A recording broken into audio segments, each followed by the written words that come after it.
안녕하세요. 아들, 딸 하나씩 키우고 있는 30대 주부입니다. 제가 오늘 이렇게 글을 쓰게 된 건 신우와 신우딸 때문이에요. 어디서부터 어떻게 이야기를 해야 할지 모르겠지만 그래도 일단 적어보겠습니다.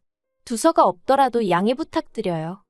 학교 선후배로 지내던 남편과 본격적으로 연애를 시작한 건 사회생활을 시작하고 얼마 지나지 않아서였어요.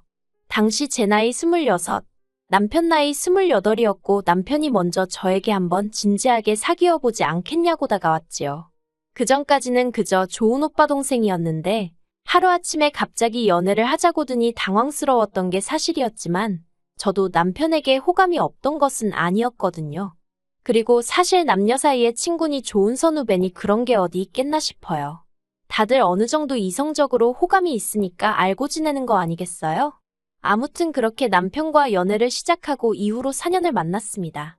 워낙 알고 지낸 시간이 있다 보니 소위 서로 탐색전을 한다던가 그런 건 별로 없었고요. 서로 다투고 토라지고 할 일도 많지 않았네요. 그러다 저도 남편도 좀 더 좋은 조건을 받아 이직에 성공하면서 결혼 이야기가 나왔는데 그게 벌써 몇 년 전 일이네요. 결혼 당시 시댁으로부턴 아무런 도움도 받지 못했고 친정에서는 아파트를 내주셨어요. 왜냐하면 시댁은 영사정이 여의치 못했거든요. 남편과 제가 본격적으로 결혼 이야기가 나오던 시기에 시매부가 하던 사업이 부도가 나네 만에 소리가 나왔고 신우 죽는 소리에 결국 시부모님이 두 분 사시는 아파트를 담보 삼아 대출을 받아주셨다 들었습니다. 그리고 그 액수가 자그만치 3억 가까이 되었어요. 3억이 누군가에게는 별거산인 돈일 수도 있었겠지만 평범한 서민인 남편이나 제 입장에서는 정말 큰 돈이었거든요. 아무튼 그래서 시부모님은 당장 원금에 이자 내기도 빠듯한 생활을 이어나가는 와중이셨기에 저희 결혼하니까 좀 도와주세요 소리를 할 수가 없었습니다. 더 솔직히 말하자면 먼저 그래도 단돈 얼마라도 보태주겠다 하셨으면 좋았을 텐데 아예 이런 방구 그런 말씀이 없으셨거든요. 그러니 더욱이 저희 입장에서도 입이 떨어지질 않았지요. 그리고 상황이 그렇다 보니 남편과 제가 모은 돈이 얼마 있었다고 해도 어디 전세로 가기에도 빠듯한 형편이었습니다. 하지만 월세를 살자니 그건 길바닥에 버리는 돈 같아서 도저히 엄두가 안 나더라고요. 그렇게 남편과 골머리를 앓고 있을 때쯤 친정부모님이 저희를 부르셔서는 당신들이 경기도에 아파트 한 채를 갖고 있는데 거기 세입자가 계약 연장을 안 한다고 하니 거기라도 들어가서 살겠냐고 물어보셨습니다. 그리고 솔직히 저희야 그렇게 물어봐 주신 것만으로도 너무 감사했고 당연히 그렇게 하겠다고 했지요. 그런데 이 일을 가지고 시댁에서 이러쿵저러쿵 말이 나왔습니다. 예단과 혼수 이야기를 나누기 위해 시댁을 찾았던 날 남편이 저희 부모님 덕분에 집 문제가 해결되었다는 이야기를 꺼냈거든요. 그런데 어머님 아버님은 처음에 저희 친정부모님이 아예 집 한 채를 사주시는 걸로 이해를 하셨더라고요. 그래서 제가 그런 게 아니라 두 분이 갖고 계신 아파트에 당분간 임시로 저희가 들어가 살기로 한 거라고 정정해드렸습니다. 그랬더니 어머님이 그런 명의는 어떻게 되는 거냐고 물으시대요. 그래서 명의가 바뀌고 그런 것도 없고 저희는 정말 몸만 들어가서 사는 거라고 했어요. 그랬더니 어머님이 한마디로 치사하단 식으로 말씀을 하시는 거예요. 그리고 제 입장에선 솔직히 황당하고 듣기 거북했지요. 그런데 그때 남편이 먼저 나서서 사위랍시고 빈몸뚱아리로 들어가는데 그만큼 배려해 주신 것만 해도 감사한 일 아니냐면서 어머님께 화를 내더라고요. 그러자 아버님이 남편더러 부모한테 말하는 싸가지가 어쩌고 하셨는데 뭐 솔직히 저는 어떻게 들릴진 모르겠지만 그런 남편이 든든하게 느껴지대요. 아무튼 그렇게 신혼살림을 차리고 이후로 저희 정말 악착같이 살았습니다. 비록 좋은 직장을 다니고는 있었지만 그렇다고 다른 부부들처럼 해마다 해외여행을 간다던가 그런 것도 해본 적 없어요. 물론 속으론 저도 남들처럼 해외여행도 다니고 명품백도 갖고 싶었고 남편하고 같이 비싼 외제차도 끌고 싶었지만요. 하지만 그런 욕구들을 억눌러가며 좀 더 나은 미래를 꿈꾸며 하루하루 열심히 살았네요. 그리고 그런 와중에 아들, 딸을 연년생으로 낳으면서 좀 더 열심히 살아야겠다는 의지를 다지게 되었지요. 그러다 지난해 마침내 서울에 있는 30평대 구축 아파트로 이사를 하게 되었습니다. 친정부모님의 도움도 있었고 대출도 좀 있었지만 그래도 저희 두 사람의 힘으로 장만한 아파트였기에 감회가 남다르더라고요. 그리고 언제 집들이 할 거냐는 시부모님의 성화에 이사한 지 한 달도 되지 않아 집들이를 하게 되었어요. 시부모님과 신우네 가족을 불러서 말이지요. 신우는 집에 들어오는 순간부터 집 좋다는 소리를 여러 번 했는데 그건 신우네는 결국 심해부가 사업을 망하면서 월세를 전전하고 있었기 때문입니다. 그리고 그런 사정을 뻔히 알았던 저희였기에 웬만하면 솔직히 집들이도 하고 싶지 않았어요. 신우가 어떻게 받아들일지도 모르겠고 나름대로 조심스러웠던 거지요. 그런데 다행히 신우는 시샘을 하는 것 같진 않았고 그저 저희의 상황을 무척이나 부러워하는 눈치였어요. 그리고 그런 신우에게 저도 어떻게 반응해주는 게 좋을지 몰라서 적당히 웃어넘겼고요. 그리고 이후로도 신우는 종종 저희 집에 놀러 오면 안 되냐고 물어왔습니다. 신우네 딸이 10살이었는데 저희 애들을 너무 보고 싶어 한다면서 말이에요. 솔직히 저희 애들은 시조카에 비하면 한참 어리기도 했고 막상 시조카가 오면 저희 애들하고 사이좋게 노는 편도 아니라 내키지 않았지만 한편으론 애가 지 집이 얼마나 답답하면 우리 집에라도 오고 싶어 할까 싶어서 몇 번 그러라 했습니다. 그런데 그게 지금 생각해보면 화근이라면 화근이었네요.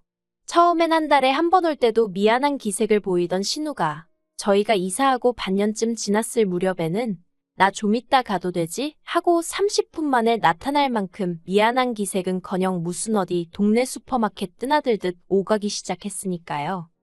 참고로 신우네 집하고 저희 집은 걸어서 20분도 걸리지 않는 거리였는데 그건 어쩔 수가 없는 상황 때문이었습니다. 저희가 사는 동네가 그나마 서울에서 집값이 저렴한 지역 중 한 곳이었고 직장에서도 멀지 않았거든요.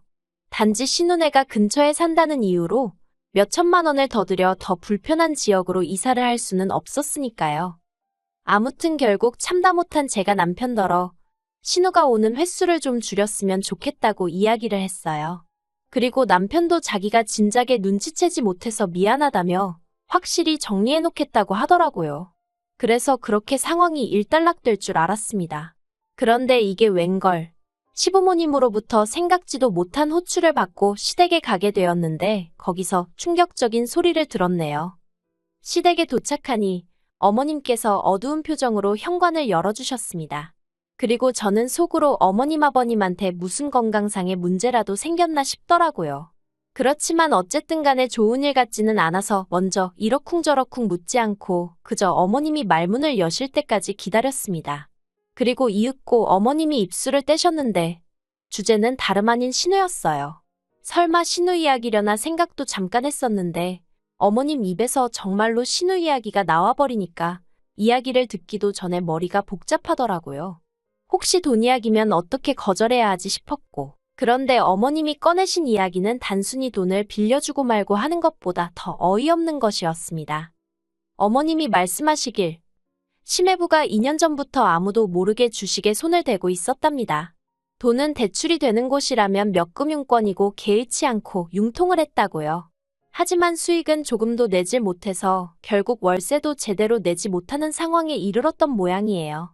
그리고 결국 신우가 시부모님께 손을 벌렸는데 며느리로서 이렇게 표현하는 것이 껄끄럽지만 저희 시부모님 두 분 상황을 표현하자면 당신들 코가 석자인 분들이시거든요. 생활은 연금하고 저희가 매달 드리는 얼마간의 용돈으로 이어나가고 계셨고요.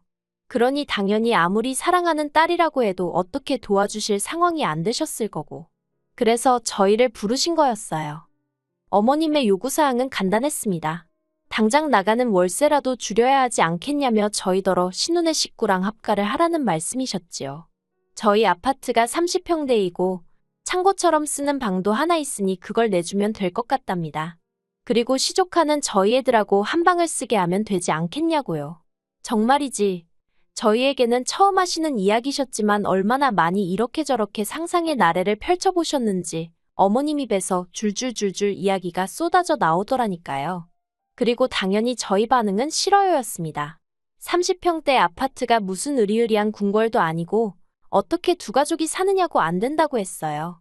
그랬더니 어머님께서 그거 방 한 칸 내주는 게 무슨 얼마나 대단한 일이냐며 그렇게 째째하게 구느냐고 저에게 화를 내시대요. 그러자 옆에 있던 남편이 왜 이 사람한테 그러냐면서 어머님더러 그렇게 안타까우면 어머니가 누나 데리고 사세요 하더라고요. 그러자 어머님이 지금 이 집을 보고도 그런 소리가 나오냐면서 너네만 잘 살면 그만이냐 어쩌냐. 그래서 결국 어머님과 남편 사이에 고성이 오가고 아버님은 먼 산만 보고 계시고 저는 저대로 괜히 불똥 튈까 싶어서 남편 뒤에 숨어 있다시피 하다가 집으로 돌아왔습니다. 그리고 집으로 오는 길에 제가 남편더러 혹시 내가 같이 못 산다고 해서 서운하거나 속상하냐고 물었어요. 그랬더니 남편이 서운할 일이 따로 있지. 자기가 오히려 미안하답니다. 그러면서 어머님이 도대체 어쩌다가 그게 가능할 거라고 생각하시고 그런 이야기를 꺼내신 건지 모르겠다며 저더러 신경 쓰지 말라대요. 그리고 그렇게 상황이 마무리가 되었다고 생각했어요. 그런데 이튿날 남편은 출근하고 저는 회사 창립 기념일로 집에 있었거든요. 아이들을 유치원에 보내고 한숨 돌리고 있는데 밖에서 누군가 쾅쾅쾅 현관문을 부서져라 두들기는 게 아니겠어요. 놀라서 인터폰으로 밖을 확인하니 신호와 심해부였습니다. 원래대로라면 제가 출근했어야 하는 시간인데도 연락도 없이 막무가내로 와서 빨리 문 열라고 고함을 치고 있던 거죠. 어이가 없기도 하고 황당하기도 하고. 그래서 일단은 남편에게 전화를 걸어 밖에 신혼여행가 와 있는데 어떻게 하냐고 물었습니다. 그리고 저는 제가 긴장하고 있는 줄 몰랐는데 나중에 남편이 말하길 제 목소리가 완전히 얼어서 덜덜 떨고 있더라는 거예요. 그랬어서인지 남편이 저더러 문은 열어주되 지금 전화를 끊지 말랍니다. 자기도 지금 당장 출발하겠다면서요. 그리고 그 순간 남편이 그런 반차를 내는 건가 그래도 되나 별의별 생각이 다 들었지만 안 와도 된다는 소리는 차마 입 밖으로 나오질 않대요. 저는 남편이 시킨 대로 일단 현관문을 열었습니다. 그러자 신우랑 심해부가 씩씩거리면서 집 안으로 들어오더니 저희 집을 한번 휙 둘러보고는 진짜 집 가진 유세가 대단하답니다. 그래서 제가 유세라고 부린 것도 없다. 그냥 두 가족이 살기에는 불편할 것 같아서 싫다고 말한 것뿐이라고 했어요. 그랬더니 신우가 한다는 말이 자기가 생활비를 안 내겠다고 한 것도 아니고 안방을 내놓으라고 한 것도 아닌데 왜 싫으냐입니다. 그리고 그런 억지를 쓰는 신우랑 도저히 대화가 안 통한다 싶었는지 저도 모르게 이러니까 실추하고 대꾸를 해버렸네요. 그러자 신우가 어이가 없다는 듯이 저 말하는 것 좀 보라면서 정말 너무하답니다. 막말로 자기네가 거리로 나앉으면 전부 다 저 때문이라나요. 저는 더는 사람 대 사람으로 대화가 안 통한다 싶어서 아무런 대꾸도 안 하고 그저 할 이야기 다 끝나셨냐 소리만 했습니다. 그랬더니 심해부가 앞으로 나서서는 제 어깨를 자기 손가락으로 툭툭 치면서 평소에 착한 척은 혼자 다 하더니 무섭네요 무서워하며 빈정거리대요. 그리고 그때는 남편이 오겠다고 한 지 얼마 되지 않은 상황이었는데도 옆에 없는 남편이 원망스러울 만큼 상황이 무섭게 느껴졌어요. 제가 심해부더러 지금 이게 뭐 하는 짓이냐고 제 몸에서 손 떼시라 했습니다. 그러자 심해부가 자기가 저를 때리길 했냐 꼬집기를 했냐 계속해서 빈정거리더니 급기야는 자기 어깨로 저를 탁탁 밀더라고요. 그리고 그때 뒤에서 지금 뭐 하는 짓이냐는 소리와 함께 친정부모님이 눈에 보였습니다. 그러고 보니 친정부모님이 오전에 서울병원에 예약이 되어 있으니 일이 끝나는 대로 저희 집으로 오시겠다 했었거든요. 그런데 제가 그걸 까맣게 잊고 있었던 거지요. 친정아버지가 저를 확 잡아 끄시더니 심해부더러 지금 이것도 다 폭행인 거 모르냐면서 친정어머니더러 저 데리고 병원 가서 진단서 끊어오라고 하시는 거예요. 그리고는 경찰도 부르라고요. 그러자 순식간에 집안이 아수라장이 되었고 그때 남편이 헉헉거리며 저기서 뛰어오는 게 보였어요. 저도 모르게 반가운 마음에 여보하고 부르는데 순간 눈물이 왈칵 나서는 친정어머니가 남편더러 지금 이게 무슨 일이냐면서 어쩌면 저렇게 경우들이 없냐고 이대로 가만히 못 넘어간다고 크게 화를 내셨습니다. 그리고 그제서야 신우가 상황이 자기들한테 불리하단 걸 깨달은 건지 그런 게 아니라며 말도 안 되는 변명을 하기 시작했는데 저희 친정부모님은 물론이고 저나 남편도 그걸 귀담아 들을 리가 없었지요. 남편이 신우더러 가만 안 두겠다면서 기어이 여기까지 와서 행패냐고 악을 썼어요. 그리고 저희 친정부모님도 남편더러 사돈이고 뭐고 이대로는 못 넘어간다며 법적인 조치는 다 취하겠다 하시대요. 참고로 저희 친척 중엔 아주 유명하진 않아도 변호사도 있고 경찰도 있었거든요. 그리고 저희 친정아버지는 말씀하신 대로 신혼예외를 폭행으로 고소하셨습니다. 그리고 제가 이기면 저희 쪽 변호사 비용까지 자기가 다 물어야 한다는 사실을 안 신우가 그제서야 저한테 미안하다며 자기가 순간 눈이 돌아갔었다며 사과를 하고 난리더군요. 그런데 남편이 봐주지 말랍니다. 사람이 순해 보이니까 아주 헛개비로 보고 덤빈 거 아니겠냐면서 끝장을 봐야 정신 차린다고요. 그리고 저는 고민 끝에 남편 뜻에 따르기로 했어요. 착한 줄 알았는데 어쩌고 그 소리 들을 때 정말 기분이 너무 나빴거든요. 그리고 말한 대로 저는 안 착한 사람이니까 굳이 자비를 베풀 필요가 있겠나 싶대요. 그리고 이 일로 시부모님은 남편더러 괘씸한 놈이니 아주 부모 형제도 몰라보는 망나니니 뭐니 온갖 악담을 퍼부으셨고 그걸로도 분이 안 풀리셨는지 영 끊고 살자셨습니다. 당신들 죽었다는 소리가 들려도 아는 채도 말라면서요. 그런데 남편이 덤덤하게 알겠다는 말 한마디만 하더라고요. 저한테 자세히 말은 안 해도 자기도 그간 시부모님께 맺힌 게 많았던 모양이 돼요. 그리고 제가 생각하기에 제가 여기서 해야 할 일은 그저 그런 남편 옆에서 묵묵히 자리를 지켜주고 고마움을 표현하는 일뿐인 것 같습니다. 남편이 누구보다 저와 아이들을 제일 우선으로 생각해주는 사람이라 다행이다 싶을 뿐이에요.